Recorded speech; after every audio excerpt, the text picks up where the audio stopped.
The heads-up display, or HUD, is a huge part of the color mode experience. Whenever you click into a control, it appears to let you see an analysis of the image, as well as a series of overlays that are specific to each particular control that let you see what you're doing. So for example, if I go into exposure, I can see an arrow telling me that I'm pushing the signal down or pushing it up. If I go into temperature, I can see a set of arrows showing me the temperature and tint adjustments that I happen to be making at the same time. So every HUD is different, but you do have control over where they appear, how large they are, and various other characteristics of the HUD scopes themselves. And the way that you can adjust these is by going into the wrench menu.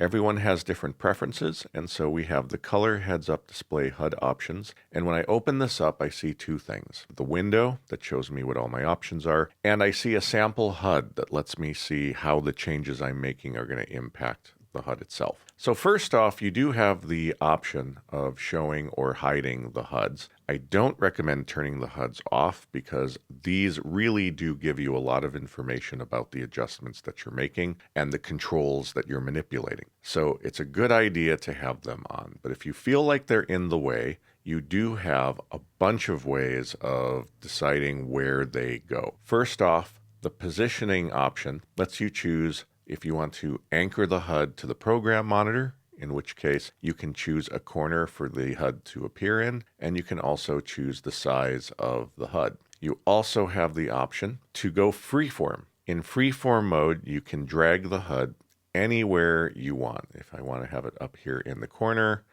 and I want to make it bigger, move it over here because that's a good place, I can do that. I can move it down here. I could even put it on a completely different monitor. You can't see it now. Anyway, bottom line is, in freeform mode, I can put this wherever I want. I can set it to ridiculous sizes or tiny sizes.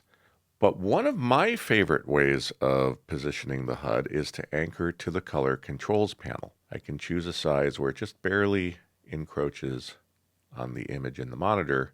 And at this point, if I click OK, any control that I go into, the HUD hovers over that control. So it really builds a one-to-one correspondence with the control I'm manipulating and the information that I'm getting from the HUD. Other things that I can adjust are basically characteristics of the graph if there is one.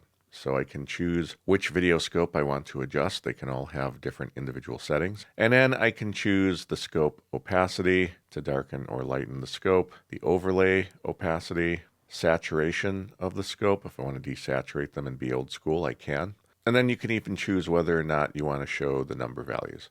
They're on by default. Click OK, and you've just customized your HUD.